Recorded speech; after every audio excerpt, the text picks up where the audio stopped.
Hello dear students, कैसे हैं आप लोग। चलिए भाई, आज के क्लास की हम लोग शुरुआत करते हैं और उम्मीद करता हूं कि आप सारे लोग अच्छे से अपनी पढ़ाई कर रहे होंगे और साथ ही साथ स्वस्थ भी होंगे। वैसे भी आपने तो सुना ही होगा कि फानूस बनकर जिसकी हिफाजत हवा करे, वो समा क्या बुझे जैसे रोशन खुदा करे। तो क्वेश्चन नंबर 11 इसी पे शुरू कर दें। चलिए, तो अगर हम लोग क्वेश्चन नंबर 11 की बात करेंगे तो डियर स्टूडेंट एक बात देखो कि यहाँ पे क्वेश्चन लिखा क्या इन्होंने कि वह सबसे छोटी प्राकृत संख्या यानी नेचुरल नंबर जिसको 300 यानी 3000 को भाग देने पर यानी डिवाइड करने पर प्राप्त भागफल यानी क्वेसेंट एक पूर्ण घन यानी परफेक्ट क्यूब नंबर प्राप्त हो। तो डियर स्टूडेंट, अगर मैं आप सबों के लिए क्वेश्चन नंबर 11 को यहाँ पे सॉल्व करता हूँ तो इसके लिए हमारे पास ये 4 ऑप्शन भी दिए गए। तो आप सोचिए कि आपके पास एक नंबर दिया गया यहाँ पे क्या 3000 है और इनका ये कहना है कि जो हमारे पास ऑप्शन अवेलेबल हैं उनमें से किस नंबर से इसमें भाग दिया जाए कि इसका जो भागफल यानी क्वेसेंट है वह एक परफेक्ट क्यूब नंबर हो। तो एक एक ऑप्शन को लेके चेक करना है। अगर मैंने पहला ऑप्शन लेके यहाँ 3 से इसको डिवाइड कर दिया तो 3 से डिवाइड करूंगा तो ये हमारा 1000 हो जाएगा। अगर ये 1000 होगा तो इसमें आपको कोई शक नहीं है कि यह 10 का क्यूब यानी 10 का घन है। तो दिए गए ऑप्शन में से मेरा आंसर विकल्प ए हो जाएगा और विकल्प ए पे नंबर कितना लिखा भाई 3, यही आपका करेक्ट आंसर है। तो समझ में आ गया आप सभी के। चलिए भाई, आपका क्वेश्चन नंबर 11 हो गया। अब जरा आप लोग क्वेश्चन नंबर 12 को देखिए कि 12वें क्वेश्चन में आपके साथ हमें क्या करना होगा। क्वेश्चन नंबर 12 में ये लिखा गया कि 710 में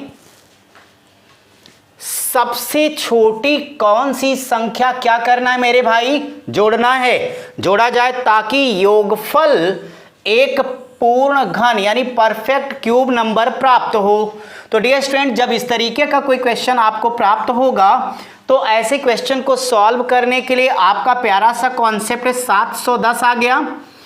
आपको अपना मेथड याद है ना, जब हम लोग अपनी क्लास के अंतर्गत क्यूब रूट निकालना सीख रहे थे तो बार बार में जो दूसरा वाला ग्रुप बनाते थे यही हम लोग डिस्कस करते थे कि यह किन दो नंबर के क्यूब के बीच में पड़ेगा। वही बात यहां पर भी सोचो। तो आप लोग हमें ये बताओ कि किन दो नंबर के क्यूब के बीच में कब पड़ेगा। तो नो डाउट ये हमारे पास पड़ेगा 8 अट्ठे 64 अट्ठे 512 और 9 9 81 9 729। तो आज हम क्यूब रूट तो निकाल नहीं रहे बल्कि ये फाइंड कर रहे हैं कि इसमें हम क्या ऐड कर दें कि जिससे हमारा ये बराबर एक पूर्ण घन संख्या प्राप्त हो जाए। तो ऐसे केस में अब देखो इस नंबर को आपको ले लेना है। तो कहना इसलिए क्वेश्चन मार्क बराबर 9 का क्यूब माइनस हो जाएगा 710।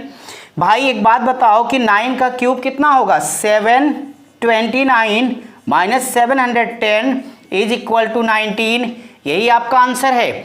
यानी इस तरीके का क्वेश्चन जब भी आप पाओगे जिन दो के क्यूब के बीच में पड़ेगा उनमें से बड़ी वाली संख्या में से ऐसे सब्ट्रैक्ट कर दीजिएगा, जो रिजल्ट आएगा वही आपका आंसर होगा। क्यों भाई, समझ में आया? कोई डाउट हो तो बोलिए, अगर नहीं तो आगे बढ़िए।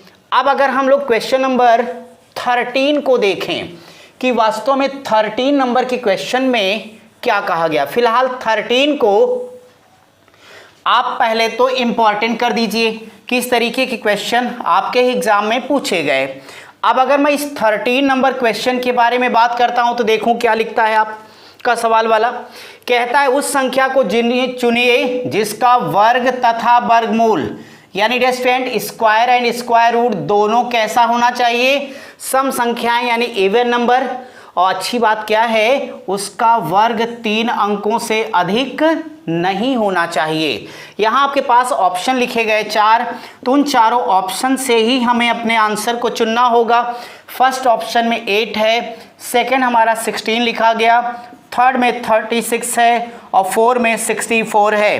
क्वेश्चन आपको अपना याद है ना भाई कहते हैं इसमें से एक ऐसा आपको ऑप्शन चुनना है जिसमें वर्ग और वर्गमूल दोनों ही क्या हो, सम संख्याएं हों, इवन नंबर, और साथ ही साथ कहते हैं कि उनका जो वर्ग है वह 3 अंकों से अधिक नहीं होना चाहिए। अब आप हमें बताओ कि अगर हम 8 का वर्ग करेंगे तो 64 होगा, ये बात तो सही है, बट इसका जब हम वर्गमूल लेंगे तो 2√2 हो जाएगा, यानी ऑप्शन हमारा रॉन्ग हो गया। ऐसे ही अगर हम 16 को ले लेते हैं, तो यदि हमने 16 को ले लिया भाई, अब देखिए तो 16 में आप वही 2 काम करना है। अगर 16 का आप सब वर्ग निकालोगे तो डियर स्टूडेंट सबको पता है ये 256 256 आएगा। 16 का अगर हम स्क्वायर रूट निकाल दें वर्गमूल तो आप हमें बताएं कितना आ जाएगा, 4 आ जाएगा। देखिए इनकी शर्त क्या थी कि वर्ग तथा वर्गमूल, तो इसका जो वर्ग आया ये कैसा है भाई, सम संख्या, इसमें कोई डाउट नहीं है। इसका जो वर्गमूल निकल के आया वो भी कैसा है, सम संख्या है। साथ ही साथ उसका वर्ग 3 अंकों से अधिक भी नहीं है, यानी आपके इस क्वेश्चन का करेक्ट आंसर क्या होगा, 16 होगा। इन दोनों के बारे में विचार नहीं करना पड़ेगा क्योंकि इनका वर्गमूल तो सम संख्या होगा, बट इनका जो वर्ग निकलेगा वो 3 अंकों से ज़्यादा हो जाएगा, इस नाते ये आंसर आपका नहीं होगा। कोई डाउट किसी को नहीं? चलिए अच्छी बात है। अगर आपने इस क्वेश्चन को समझ लिया है तो क्वेश्चन नंबर 14 14वां को आप ध्यान से देखिए और साथ ही साथ समझ भी लीजिए। डियर स्टूडेंट क्वेश्चन नंबर 14 क्या है आपके सामने लिखा है, साथ साथ समझ लिया जाता है। अगर मैं आपसे क्वेश्चन नंबर 14 के बारे में बोलूँगा तो लिखा गया निम्नलिखित संख्याओं में से कौन सी संख्या किसी भी प्राकृतिक संख्या का वर्ग नहीं है। अरे मेरे भाई, जब हम आपको वर्ग निकलवा रहे थे तो आपको याद होगा कि ऐसे क्वेश्चन के लिए हम लोगों ने यही कहा था कि बस विकल्प देखो उत्तर दे दो। मैं क्या कह रहा हूँ, मैं यही कह रहा हूँ कि जब हम आपको निकलवा रहे थे वर्गमूल का इकाई अंक, तो हम लोगों ने डिसाइड किया था कि जिन भी संख्याओं के अंत में गलती से भी 2, 3, 7 या 8 आ जाएगा वो कभी भी पूर्ण वर्ग नहीं होंगी। क्यों? यही ना। अब जरा ऑप्शन चुनिए कि देखिए इसमें कौन सा ऑप्शन जिसके लास्ट में 2 आ गया, तो आप देखिए आपका ऑप्शन 3 है। अगर ऑप्शन 3 के बारे में बात करता हूं तो यहां पे नंबर लिखा गया 63592। इस नंबर के लास्ट में 2 आया, इसलिए सोचने के लिए हमारे पास कोई वजह ही नहीं है, हम कहेंगे कॉन्फिडेंस से यही मेरा आंसर होगा। तो ये हो गया आपका क्वेश्चन नंबर 14 और उम्मीद करता हूं कि आपको मज़े से समझ में आ रहा होगा। अब चलिए मेरे भाई क्वेश्चन नंबर 15 यानी 15वें पर डिस्कस किया जाए और देखते हैं कि 15 नंबर में क्या लिखा गया।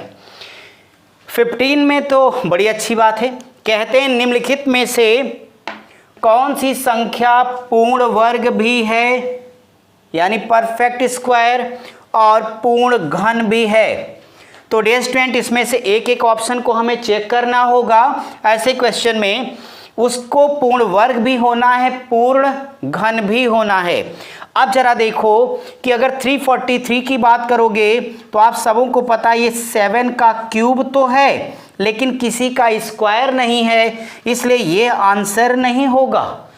125 5 का क्यूब तो है बट किसी का स्क्वायर नहीं है, इसलिए आंसर नहीं होगा। ये आप देखिए ये 9 का स्क्वायर तो है लेकिन 3 का क्यूब नहीं, 3 की पावर 4 है, इसलिए ये भी आंसर नहीं होगा। अब तो चौथा क्या चेक करोगे, चौथा ही अपने आप आंसर हो जाएगा, फिर भी आप चेक कर लो। अब आप ही हमें बताइए कि क्या ये 8 का स्क्वायर है, तो आप कहोगे यस।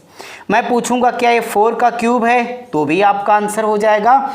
यानी क्वेश्चन की शर्तों के हिसाब से मेरा करेक्ट आंसर क्या आ जाएगा, 64 आएगा। और बस आप क्वेश्चन को देखे रहिए कि आपके क्वेश्चन में वास्तव में क्या कहा गया, फिर ऐसे प्रश्नों का आंसर आपके लिए देना बेहद आसान हो जाएगा। चलिए मेरे भाई अब हम लोग जरा अपने नेक्स्ट क्वेश्चन की तरफ बातचीत करते हैं और आप क्वेश्चन नंबर 16 देखिए कि 16वें सवाल में आपको क्या करने को कह दिया गया। पहली बात तो ये इंपॉर्टेंट सवाल, इसमें कोई शक नहीं हो सकती, जितना छोटा उतना ही प्यारा सा है।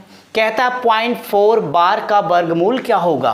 तो अगर हम लोग क्वेश्चन नंबर 16 के बारे में बात करते हैं तो हमें 0.4 बार का क्या निकालना है, वर्गमूल क्या होगा।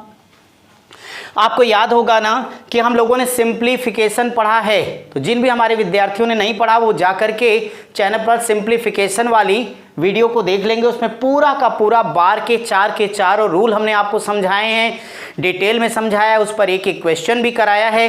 तो आज मैं पहले इस पर डायरेक्ट क्वेश्चन करा के आगे चलूंगा और ये बातें हमने सिंप्लीफिकेशन यानी सरलीकरण वाली क्लास में आपको समझाई है डिटेल में। अब जरा देखो कि यहां पर जब ये मेरे पास क्वेश्चन आ गया तो यहां पे इस क्वेश्चन को आज मुझे स्क्वायर रूट फाइंड करना है। तो आपको याद होगा कि ऐसे क्वेश्चन को सॉल्व करने का आपका फंडा क्या है, अगर बार हटाना है तो जितने अंक पर बार लगा उतने बटे क्या लिखोगे, 9। अब आप देखिए इसका वर्गमूल लेना है आपके पास, तो नो डाउट ये ऊपर वाला आपका हो जाएगा 2 × 2 और बटे होगा 3 × 3। जब इसे आप बाहर करोगे तो 2/3 होगा, बट आपको ऑप्शन बार में ही लिखा हुआ है। तो आप यहां बताओ इसमें भाग करोगे तो दशमलव लगेगा, 3 × 6 = 18, 6 बार बार आएगा और यही तो बार कहलाता है। तो ... = 0.6 बार, यही आपका करेक्ट आंसर हो जाएगा। समझ में आ गया भाई सबको, कोई डाउट नहीं? अगर है तो ठीक, नहीं तो आपका सवाल तो सॉल्व हो गया। क्वेश्चन नंबर 17 अब देखूंगा कि 17वें क्वेश्चन में हम सबको क्या करना है और कैसे करना है। 17 नंबर आप सब पढ़े रहिए और तैयार भी रहिए। 17 नंबर आपके पास लिखा है जिसमें यह कहा गया कि दो धनात्मक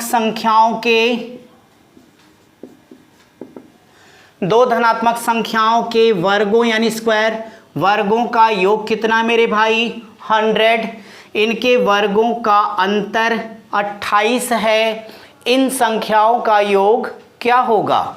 डियर स्टूडेंट्स, वो संख्याएं हमें नहीं पता। अगर हमने ये मान लिया कि उन संख्याओं में एक x और एक y है, तो मेरा क्वेश्चन कहता है इन संख्याओं का योग क्या होगा।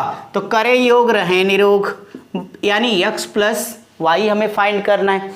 अब आप क्या सोच रहे हो कि बस x और y की वैल्यू हमें पता हो जाए तो मेरा आंसर आ जाएगा। देखो मेरे भाई कैसे आएगा, कहते हो इनके वर्गों का योग, तो जरा बोलो x का वर्ग क्या होगा, x², y का y², योग है तो बीच में प्लस का सिंबल, बराबर क्या करोगे 100।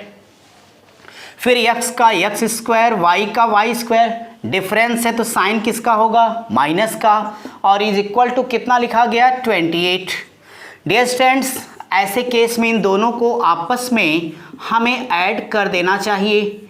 तो हम दोनों को आपस में जोड़ेंगे तो देखो ये प्लस साइन ये माइनस है, इस नाते कैंसिल हो जाएगा। x² मिलके ये 2x² इज इक्वल टू ये कितना होगा 128 होगा। मेरे भाई यहाँ से कैंसिल करोगे तो 64 होगा। बताओ x² बराबर 64 होगा तो x की वैल्यू क्या निकालोगे 8। किसी भी इक्वेशन में x की वैल्यू रख दो y आ जाएगी। अब आप इसे ये कह सकते हो कि x² यहाँ पे मैं रख रहा हूँ वैल्यू, तो यानी 64 + y² इज इक्वल टू 100। 64 को इधर पक्षांतर कीजिए और हमें बताइए कि y² बराबर 100 में से 64 घटाओगे तो 36 आएगा। और ये बता दो कि y बराबर क्या मैं 6 लिख सकता हूँ मेरे भाई। आपका आंसर यदि यहाँ है तो मुझे अपना क्वेश्चन याद है कि मुझे दोनों का योगफल बताना है x + y। x की वैल्यू आपने फाइंड की 8, y की 6, दोनों को जोड़ दोगे तो आपका करेक्ट आंसर 14 आता है। यही आपका उत्तर होगा। आप इसे जल्दी से सॉल्व करिए, मैं आपके लिए फिर आगे चलता हूँ। क्वेश्चन नंबर 18 की तरफ अब बढ़ा जाए। 17 अगर आपका हो गया है तो आप लोग जरा 18 नंबर को पढ़े रहिए। और अगर 18वें सवाल के बारे में मैं डिस्कस करता हूं तो आज हम लोग अपने स्क्वायर रूट का क्वेश्चन नंबर 18 अब करने जा रहे हैं। 18 नंबर क्वेश्चन ये रहा आपका। इस पे लिखा है 2 दो संख्याओं का योग, तो दो संख्याओं का योग 29 है और उन संख्याओं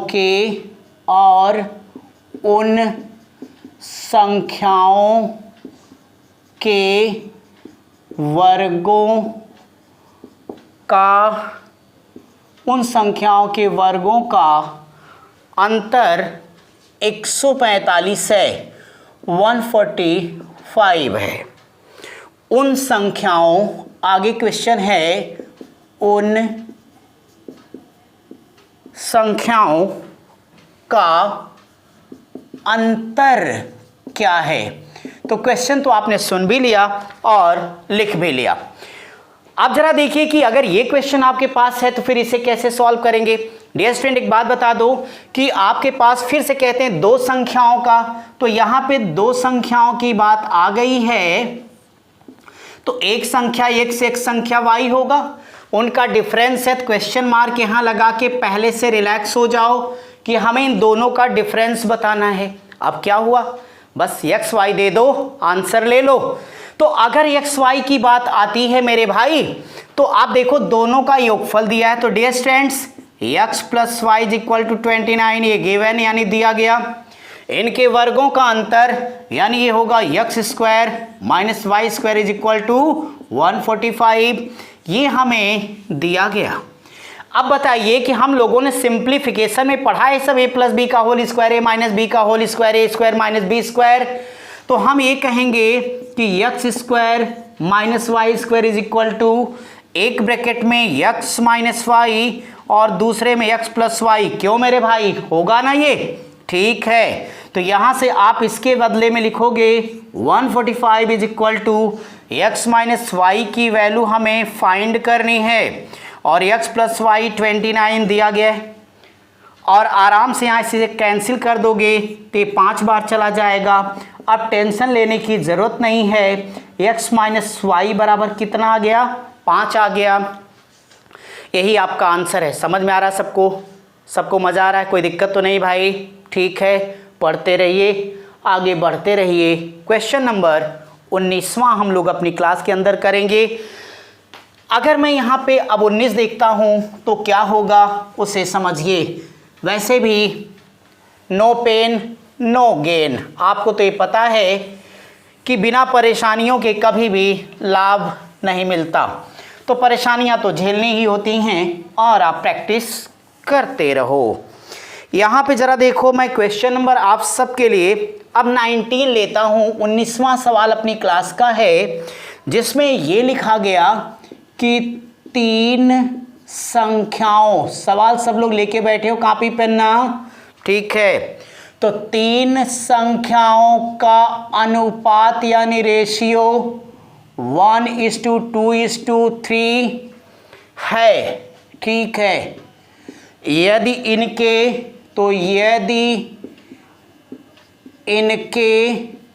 वर्गों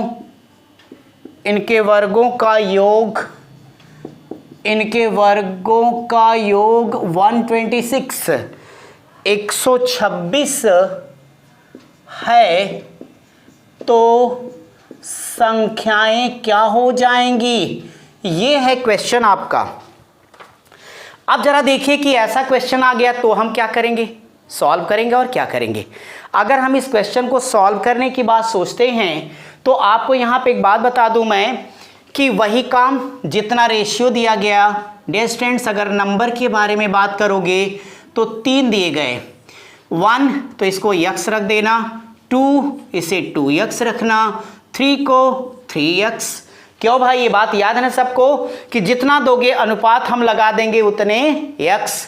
अब हमें ये प्रत्येक नंबर को फाइंड करना है कि कौन कौन कितना होगा। कोई बात नहीं, अभी हम अपने सारे आंसर यहाँ पे क्लियर कर लेंगे।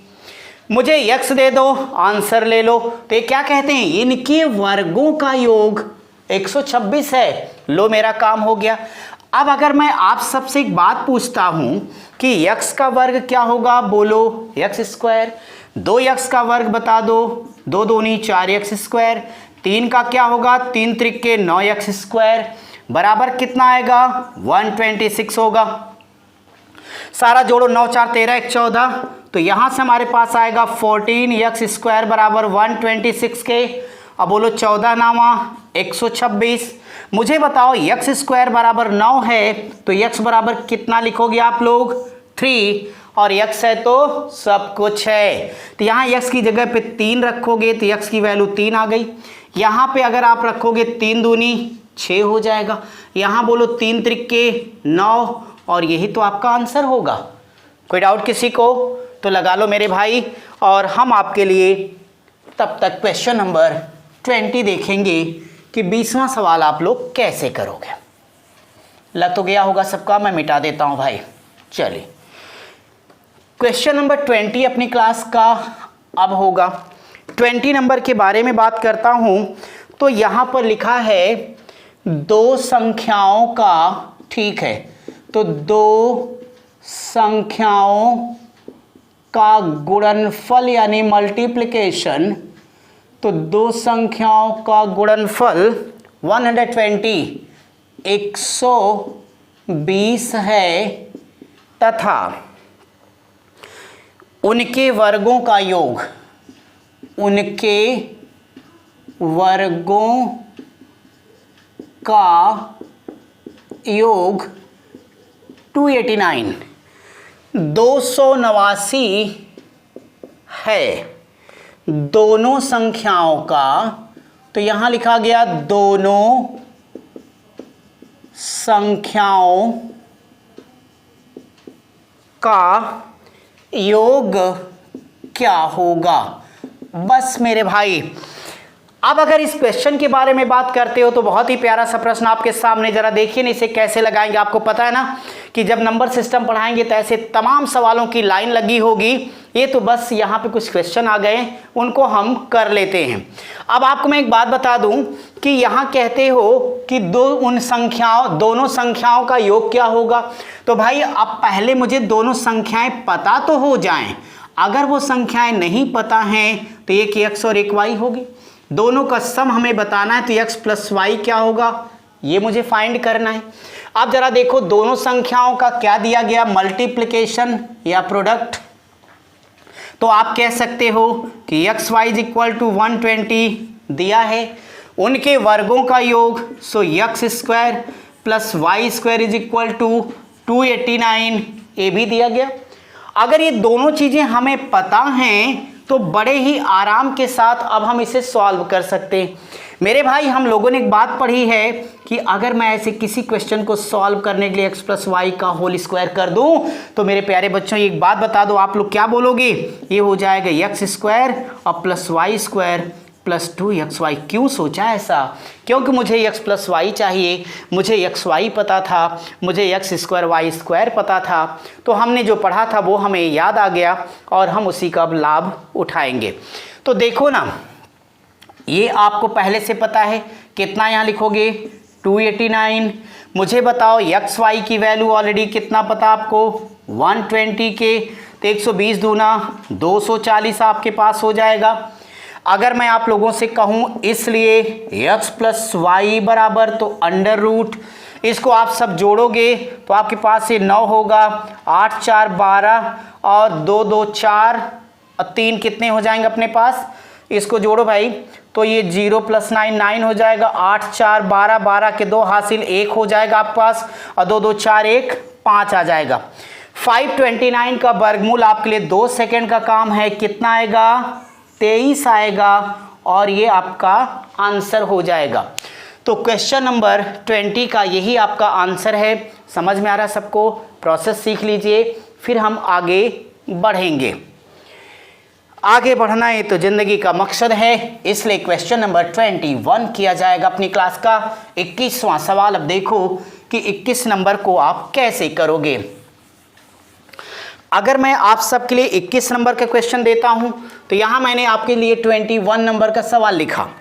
21 नंबर क्वेश्चन ऐसे है, यहां पे लिखा गया है अंडर रूट 21 प्लस यहां पे लिखा गया क्यूब रूट 59 प्लस फिर अंडर रूट हो जाएगी ये 16 प्लस आएगा क्यूब रूट यहां से लिख दीजिएगा 722 प्लस अंडर रूट यहां दिया गया 49 क्या होगा। एक सवाल क्वेश्चन नंबर यहीं पे जरा 22 के बारे में मैं देख लेता हूं आपके लिए कि 22 कैसे करोगे।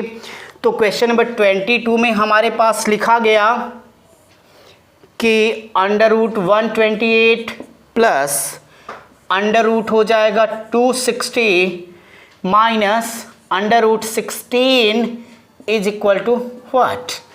क्वेश्चन नंबर 23 तो जरा क्वेश्चन नंबर 23 आप देखो। क्वेश्चन नंबर 23 में डियर स्टूडेंट्स निकालना है क्यूब रूट 1 माइनस 91 अपान 216 बराबर क्या आएगा। अब जरा देखो कि बड़े छोटे छोटे और प्यारे प्यारे प्रश्न हैं, इन्हें कैसे हम सॉल्व करेंगे। एक एक सेकंड के ये सवाल हैं। करना क्या है, राइट हैंड से इसका वर्गमूल लो, इसका घनमूल, बस इसको करणी को पहचानते चलिए और परेशान मत हुई। अगला चैप्टर घातांक और करणी ही आ रहा है, उसमें आपकी हर प्रॉब्लम का सलूशन मेरे पास एक से बढ़कर एक तरीके हैं। जितना बड़ा सवाल उतना ही आसान आपको जवाब सिखाऊंगा। बस अभी इस सवाल को देखो। अब यहाँ पे जब लगाओगे आप तो इसका वर्गमूल देखो 49 का 7 इसमें जोड़ो 729 का घनमूल कितना 9, 9 को 16 में जोड़ो 25, 25 का 5 64, 64 का 4 21 में जोड़ दो 25 तो सीधे आंसर आया 5। यानी ऐसे क्वेश्चन को डायरेक्टली किधर से लगाना है, राइट टू लेफ्ट लगाना है। तो ये हम इसे लिख सकते हैं कि 21 प्लस हो जाएगा ये क्यूब रूट, यहां से लेना 59 प्लस हो जाएगा अंडर रूट ये 16 होगा प्लस हो जाएगा क्यूब रूट, देखो 49 का वर्गमूल 7 इसमें आके जुड़ जाएगा 729 हो जाएगा। जब आप इसे आगे लेकर के बढ़िएगा तो निश्चित तौर पे आपको ये पता चलेगा कि जो आपकी अगली लाइन लगने वाली है वहाँ पे ये हो जाएगा 21 plus cube root 59 plus under root. देखो भैया 49 का वर्ग घनमूल कितना होगा 729 का घनमूल 9, 9 को 16 में जोड़ो तो 25 आ जाएगा। आगे बढ़ जाना, आगे बढ़ोगे तो अंडर रूट 21 होगा अब प्लस क्यूब रूट है 25 का 5 इसमें जोड़ दो तो 64 आ जाएगा। अब देखो 64 का घनमूल 4, 21 में 4 जोड़ो 25 बराबर करेक्ट आंसर कितना आया 5 आया। तो इतनी लाइनें लिखने की आवश्यकता नहीं, आप डायरेक्ट माइंड में सॉल्व करते हुए आंसर तक पहुंचिए। चलिए इस सवाल को देखिए कैसे करोगे आप। इस सवाल में आपका हो जाएगा 128 प्लस अंडर रूट 16 का वर्गमूल 4, तो इसमें से घटा दोगे तो 256 आ जाएगा। 256 का कितना होगा 16, 128 में 16 ऐड कर दो तो ये हो जाएगा 144। 144 का वर्गमूल बोलो मेरे भाई 12 आपका आंसर होगा। जरा इस क्वेश्चन को देखो, इसे कैसे करोगे आप। तो यहाँ क्यूब रूट 216 में से 91 घटा के बोलो 125 बटे 216 बराबर। अब डियर स्टूडेंट्स 125 का घनमूल 5, 216 का 6, आपके टैक्स असिस्टेंट का पूछा हुआ ये क्वेश्चन था। 5 बटे 6 आपका एक करेक्ट आंसर हो जाएगा। और आज हम लोग इतना ही पढ़ते हैं, इसके तुरंत बाद हम आपसे मिलेंगे अगली क्लास में। Thank you.